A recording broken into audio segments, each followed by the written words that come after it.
Okay, the guide tells us. Do you want to go underwater or do you want to get tossed from the raft? My husband Bill decided for the whole raft. We're going under.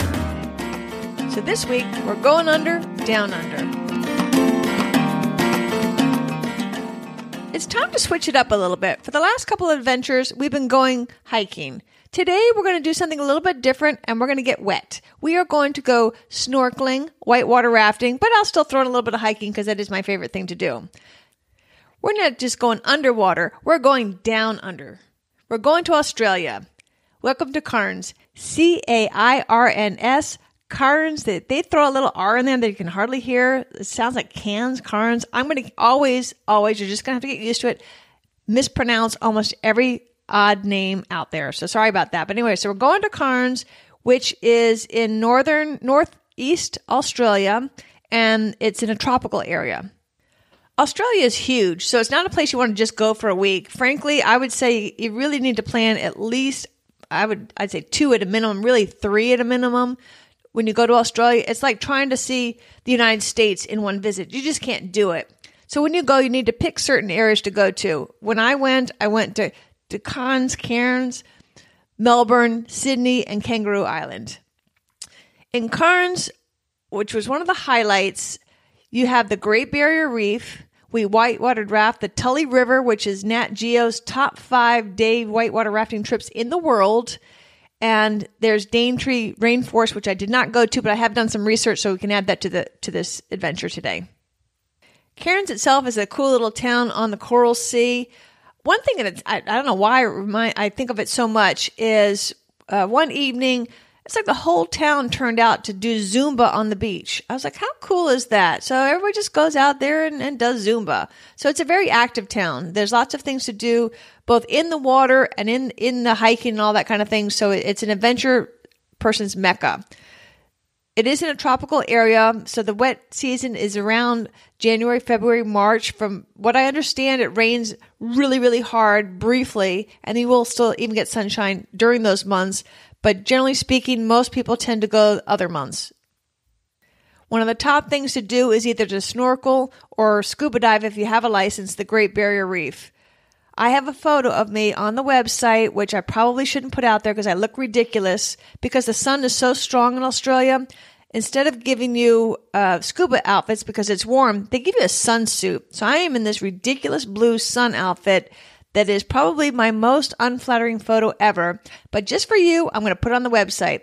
So you're in this gear and you go down there and then all you see is masses of color. There are coral and fish and turtles, and it's just remarkable. You just feel like you're in this underwater wonderland. You're like, oh, there's Nemo. It's like so cool. You take a boat out to the islands and you go down and you snorkel. It's just a blast. So you can do this a day trip. You can also go to certain islands and spend overnight if you want to. It's just extraordinary. The reef itself is the largest living organism in the world. You can actually see it from outer space. The reef includes 900 islands and it is about 2,300 square kilometers, or about 1,400 square miles. It's in the Coral Sea off the coast of Queensland, Australia. It has been a World Heritage Site since 1981. It has about 400 species of coral, 30 species of whales, dolphins, and porpoises go in the area, 1,500 fish species, including our little clownfish Nemo. 6 different kinds of sea turtles breed there. There are 215 kinds of bird species that either visit or nest on the area islands, and almost 2,200 plant species. And if you hurry, on today's date, October 5th, and I'm releasing this on the full moon, next week is when the inner reefs are spawning. They do it the first full week after the full moon in October. The outer reefs spawn in November and December. I'm not quite sure what you'd see there, but I thought that was kind of cool, so I thought I'd throw that in there. While I wasn't lucky enough to see one of the dugongs, which is kind of like a manatee, one of those big sea cows, a cousin of the sea cow that eat the seagrass, are out in the reef as well. And the Aboriginal folks that are native there are still allowed to hunt them, but of course they're protected from everybody else. As a little side note, when I was doing some research on the Great Barrier Reef, I saw that James Cook, the famous explorer who's a descendant of my late husband, actually ran aground on the coral reef out there, which I thought was kind of interesting. He had to dump a bunch of the stuff off the ship to lift up the boat enough to get off the reef. Over 2 million people a year visit Cairns, not just to see the Great Barrier Reef, but also do such things as whitewater raft the Tully River, which Nat Geo has rated in the top 5 day trip whitewater rafting trips in the world. I was lucky enough to do that a couple of years ago, and it's a blast. It's a little bit vigorous. I would say class 3, sometimes class 4. And there's this one fall where right before you get to it, the guide asked us, do you want to go underwater or do you want to flip out of the boat? Because on this one section, it's class 4 on one side, or the really crazy people go over the class 5, which we would have died. But on the class 4, we decided to go under, where literally the raft goes under the water for the longest 3 seconds of your life. There are 2 other rafts in our group, and they're kids. They're like, oh yeah, we want to pop out. So they popped out like corks. And it was kind of fun. There's also a place when you go down, you go under a waterfall and you all get wet. That's kind of fun. Another area where we stopped and rested for a little bit. And there's this big rock that you can climb up and jump off. In my memory, it was like 30 feet tall, but looking at some photos online, I was like, maybe it's like 20 feet. But all the young kids were doing it. I was like, I'm going to show them the old lady can do it too. So I did it as well. It was kind of fun. There's areas that is calm enough that you can get out and kind of float in the water. And towards the end of it, all of a sudden the guide said, okay, everybody keep all your hands and feet inside the raft. We're like, why? There's been crocodiles sighted around here. So anyhow, the guides know what they're doing. They know where it's safe and they know how to take care of you so that you're going to have a great time. It was a thrill. I loved a whitewater raft. I've probably only done it half a dozen times in my life, but 2 of the times have been in the top rivers in the world. One is the Tully, the other is Pequari. And I'm going to be doing the Pequari again next winter in February. And so we'll be highlighting that in the springtime on an episode. But this is, if you go to Australia and you love the water, and you love to whitewater raft, you definitely want to do the Tully River. For those truly hardcore, there's an extreme Tully River. And if you go to YouTube and put in the search thing, extreme Tully River, you'll see. That's too hardcore for me. It looks like fun, but that's probably a little bit too scary for me. This one, I would say, is fun, exciting, a couple twitches, like going over the thing was a little bit twitchy. It was still fun. They wouldn't let us do it if it wasn't safe. But that extreme thing, that might be a little bit more hardcore than what I'd like, but it is available for those that would like to do it. Before we get to the next part, I want to talk to you a little bit about the people of Cairns. At the hotel that we were staying at, the folks were so nice. Bill and I were walking to dinner one night, and all of a sudden a rainstorm came out of nowhere. The owner of that hotel sent somebody out to find us walking in the street to drive us to that restaurant so we wouldn't get wet, and then said to call them when we were finished dinner so they could pick us up so we wouldn't get wet. I was like, I have never had a hotel do that before in my life. And in fact, I wanted to wash some clothes because we've been traveling for a couple of weeks. And I said, I need to get some change for the laundry. He said, use the one that says it's broken. That one is free, because that was the one that they used. They were just so kind. And another one, and guys, you're probably going to get embarrassed at this story, so close your ears. But girls, you'll probably think this is funny. I'm a little bit older. I thought I was fully into full menopause. And on the day that I have got to go snorkeling and the next day whitewater raft, after it had been at least 8 months since my friend had visited, guess who comes to visit that night? And now 7 o'clock in the morning, I'm getting picked up to go on this snorkeling on the Great Barrier Reef. I was like, I have nothing. Nothing's open. And I was like, I've flown halfway across the world. I'm going in. I don't care if the great white sharks eat me or not. Gratefully, on the boat that took us out there, they had some supplies. But when I got back to the hotel, the lady drove me to a pharmacy. You couldn't have asked for nicer people. It's like they treat us like family. I mean, they treated me actually better than sometimes family does. It was just really, really kind, good people.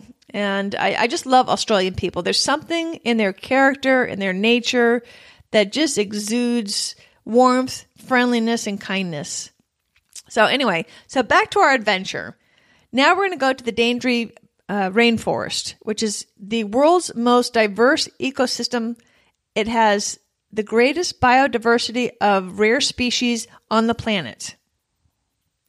You can make Daintree a day trip, or there's an eco-luxury resort that you can stay in as well. They've got the tropical jungle. They've got beaches. They've got trails. You can swim. You can paddle. You can take boat rides, explore the rivers. They've got volcanic lakes, waterfalls.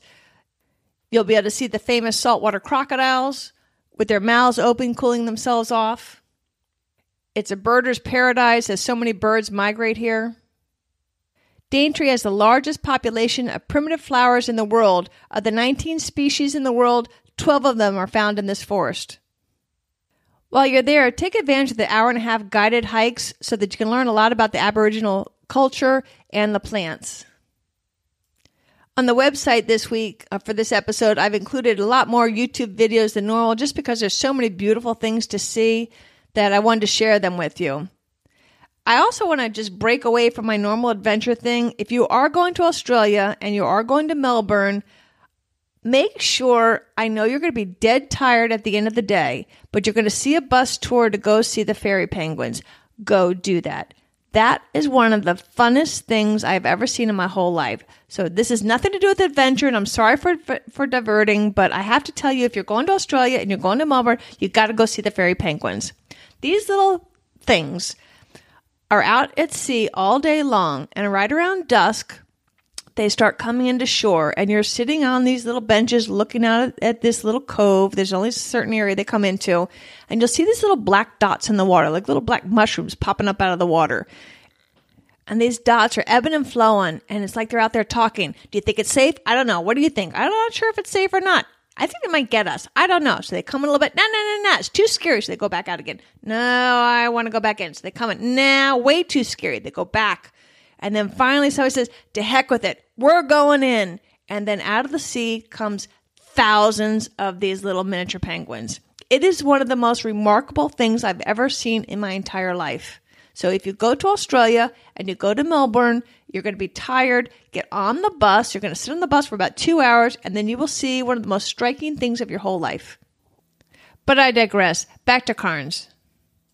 If you'd like to see some platypus, not too far away is the Platypus Park. So you can go there. You can also camp there if you'd like. Another side excursion is to go to the Tjapukai, Tjapukii Aboriginal Cultural Center. It's about 15 minutes from town, and they do performance dance, music, and storytelling about the world's oldest culture, 40,000 years old. One final note about Cairns. In the evening, they have these fruit bats, which look like little baby foxes with bat wings, and apparently they call them flying foxes. I didn't know that until I was doing some research. But when it gets a little bit dusk, the skies fill with these massive bats. And I guess they just eat off the fruits, and they live in about 40 different colonies in the city. The locals hate them, but the tourists think it's very cool. The locals think they're noisy, and they do make some noise. I didn't know what it was at the time. And they're smelly, but I have a deviated septum, so I can't smell anything. And I'm guessing the guano can drop on people. I didn't have that issue either. All I know is I thought it was cool. My verdict on this vacation is, as a activity level, probably 2, maybe not even that. Because mainly the raft, you're kind of sitting, you're paddling, but it's not you. It's the water's doing most of the work. Snorkeling, as much as you want to do. Same thing with scuba diving. But it is an active vacation. It's an extraordinary vacation. It should be very high on anybody's bucket list to go to Australia. It's probably one of the most fascinating places I've ever been to. You can get all the nitty-gritty details on the cheat sheet available at activetraveladventures.com for this episode. You can also see the show notes and a transcript of this episode. I've got tons of YouTube videos of different areas that we talked about today. If you haven't done so already, I'd like to please ask you to subscribe to the podcast. It really does help others like yourselves find the podcast, particularly since I'm so new. And if I could ask you also to please share this podcast with somebody else, introduce other adventurers to the podcast, and spread the word. I'd be so grateful. Before I turn off, I would also like to thank all of you who have taken the time to email me to give me encouragement, and it's just been so heartwarming. I know I'm kind of fumbly with the words and all that. I'm doing the best I can. I'm trying to learn and trying to do a good job for you, and your emails have been so encouraging to me. I just thank you from the bottom of my heart. So I'll see you in 2 weeks, and until next time, adventure on.